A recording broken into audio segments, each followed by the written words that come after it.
I'm not seeing Honda playing right now, but of course, Dexstar and Edward, the support duo this time for Blacklist International, is gonna pick it up. A very quick discussion, guys. I'm actually I want to say that Blacklist International kind of is similar with ONIC-PH, the way they utilize their 6-man, and this is gonna be an interesting battle. You know what? Game 1, we are gonna see might be a totally different support duo for both teams come Game 2. Nevertheless, there's the Jawhead ban and the Selena ban.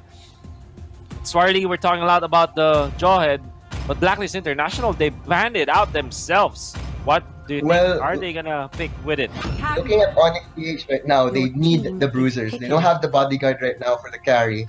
So Jawhead is a hero they just didn't want to deal with. But ONIC-PH, going back to the Balmond once again. Okay, I thought they were hovering it in the first phase of the draft and they hovered it again. So I was thinking they really wanted to pick that Balmond, but they're not gonna go for it this time. But yeah, I said they needed a couple of bruisers, and those two are definitely bruisers in every sense of the word. Show and Esmeralda, a nice way to round up the draft for ONIC-PH right there.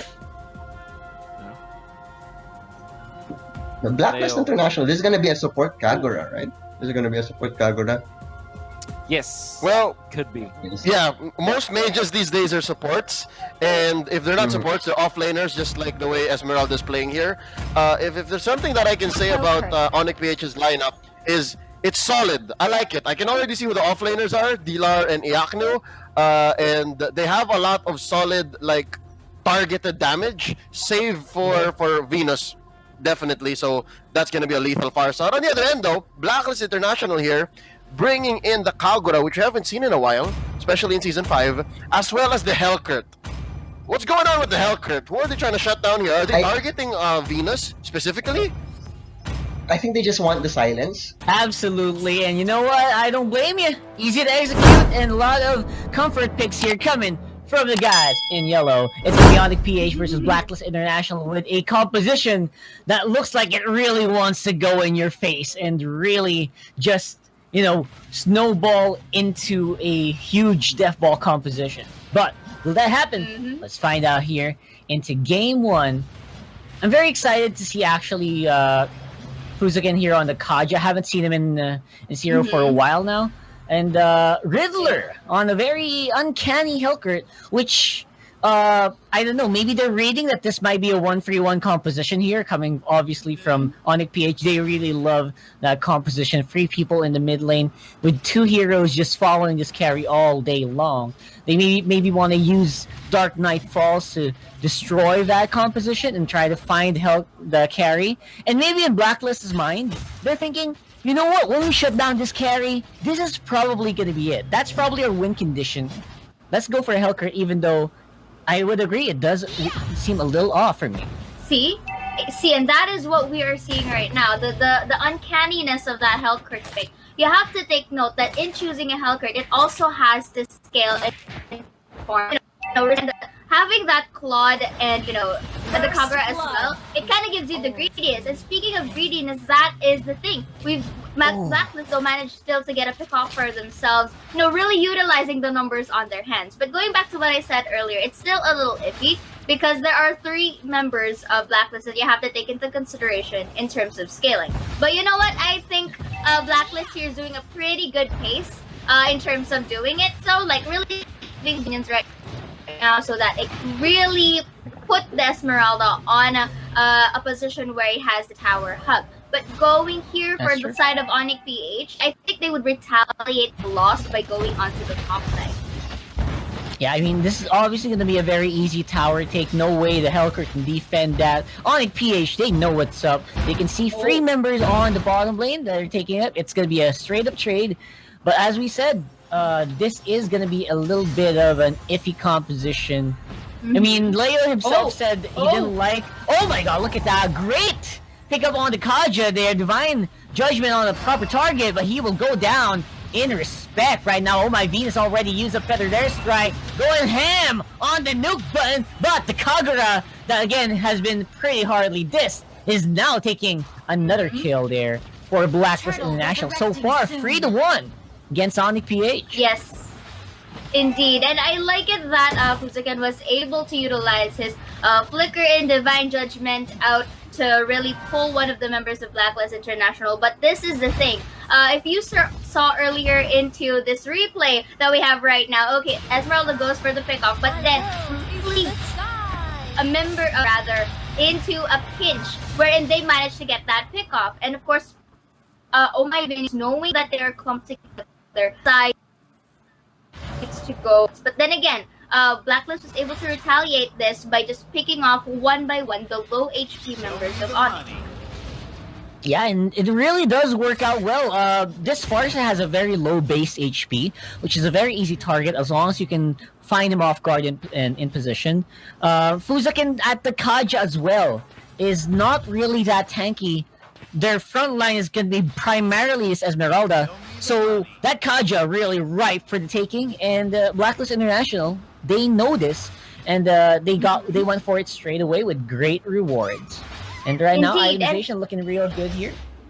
Indeed. And you know what? This is also the perks of having a very iffy composition as well for Blacklist International. The fact that these specific heroes aren't used specifically for Week 5, it also opens an opportunity of various strategies that weren't able to come into play. And we are looking at a very domino effect right here. Okay, we have the Divine Judgment. Yaki will be forced to go back, and the Blazing Duet is going to be forced to really get that pick off. Beautiful execution from Aqua right there, really pinning down the Esmeralda earlier. But like what I said, that was a partnered effect when Blacklist International was able to get the bottom side, and the other top, ONIC was the one who got it as well. But still, it isn't siding for the Blacklist International though, since they have more pickoffs. And in terms of gold, ONIC-PH was able to catch up. Yeah, I mean, way ahead here. They're utilizing the time that Blacklist International is looking for kills to get other advantages on the map, such as, again, all these small minions around the map, all the turtles, all of the crabs that are spawning, basically for ONIC-PH right now. That goal lead is not showing the kill screen any justice. Speaking of objective, going at it right away, ONIC-PH stolen by the Kagura. Edward looking real good here so far. I think you heard all the comments here from everyone. And again, this is unorthodox. I wouldn't say if you're unorthodox right now though. Oh, look at that, and Dexstar will be suffering a lot of damage, and fortunately will still be alive. Looks like Edward is gonna be the one to go down instead. Indeed, that was a beautiful flame shot by the Kagura. They're really on a timely manner to get the objectives right. But you know what? ONIC-PH also has a say on this and is now showing progress. Is now really showing online, because come the mid game, this is where we see that the Farsa carry and the Cho is going to be used at full potential, because initially in our skirmishes fights, if you notice that ONIC-PH wasn't that complete, making Blacklist International have the opportunity to get these fights. And speaking of opportunity, that beautiful Divine Judgment flicker by Fusaken, but was not able to really pin it out, but is enough to really force the Hellcurt to use his darkness right there, just so he could go and escape. Yeah, perfectly executed Dark Knight Falls, I gotta say. That was super close there for the Hellcurt, but I think they're gonna go for round 2 here on the bottom lane. Cat's gonna be killer going down nearby a tower, not gonna be enough to defend, with another trade on the top lane for Dilar. Now that's gonna be push for push. These teams are basically doing the same things on opposite sides of the map, and just at different tempos. But right now, faster tempo happening for ONIC-PH with the tower takes. So far ahead, but looks like Aqua wants to equalize that a little bit with a tower take on the mid lane by himself. I love the idea for ONIC-PH right there. Cho really, showing himself and advancing towards the top, so that it kind of baited out the members of Blacklist. So that is also a good thing, because they managed to give Cho manages to give his members some space to go and have that control. And speaking of control right here, again, Dark Knight Falls is going to be used, but unfortunately was not able to get anyone down. And, really transitions to objective taking right here and proceeds to the middle side of the lane. Blazing Duet will be used. Look at that, tons of damage right there. I love that beautiful damage output from the Claude. It only means, Rockhart, that the Claude was able to utilize all the resources take during the time that they were at a very, forwarded position. Yeah, I mean, at this point, you have a turtle buff on the Claude, you have a red buff on the Claude. That's mostly all you need, and then you add on some pretty good farm. 5, 0, and 2 onto Aqua. That means a absolutely beast of a Claw that we have. Golden Staff, Demon Hunter Sword, the Raptor's Machete already completed on the way to Endless Battle. The bottom lane, though, looks like they are going to be shuffling around here on the red buff. Very important to take that, but looks like it will be Sacrificial Lamb there. Dexstar going to be flickering out, but not going to be in time.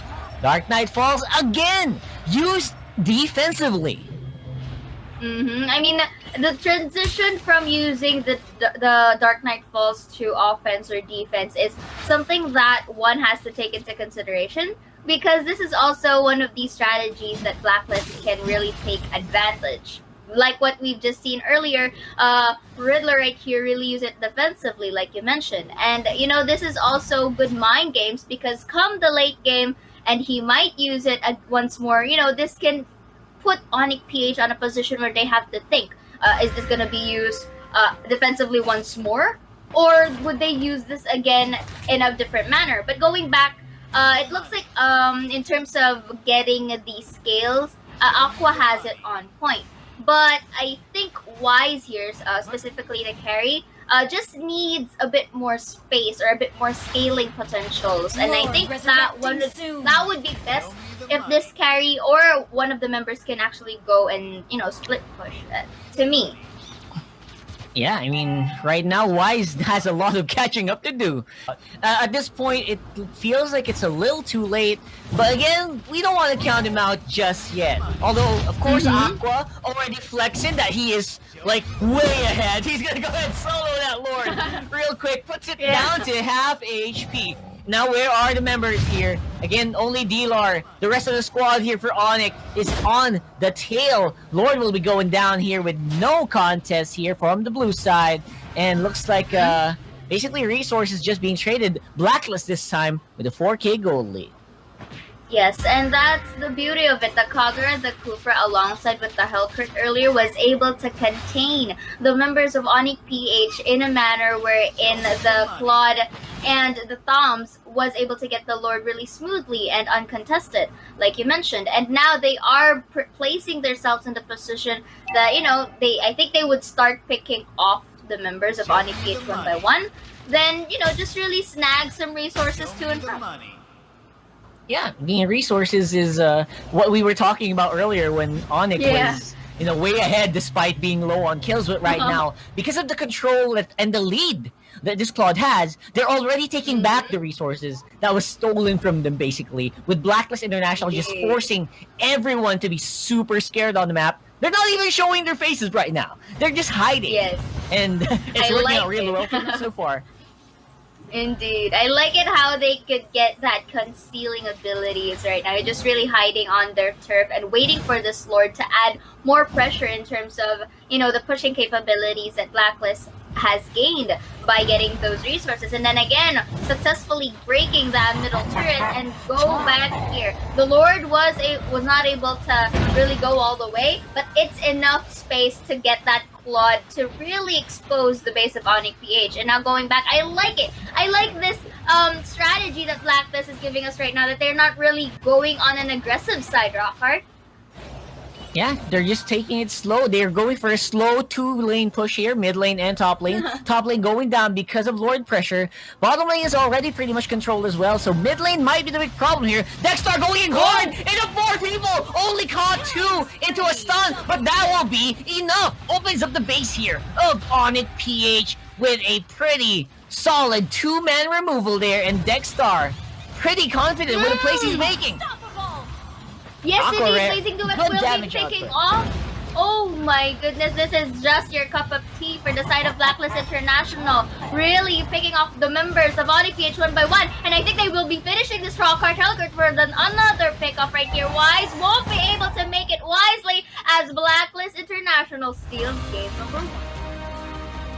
Steals is actually quite appropriate considering the Yeah. pretty solid amount of gold that they did like recover in terms of swinging away from ONIC PH.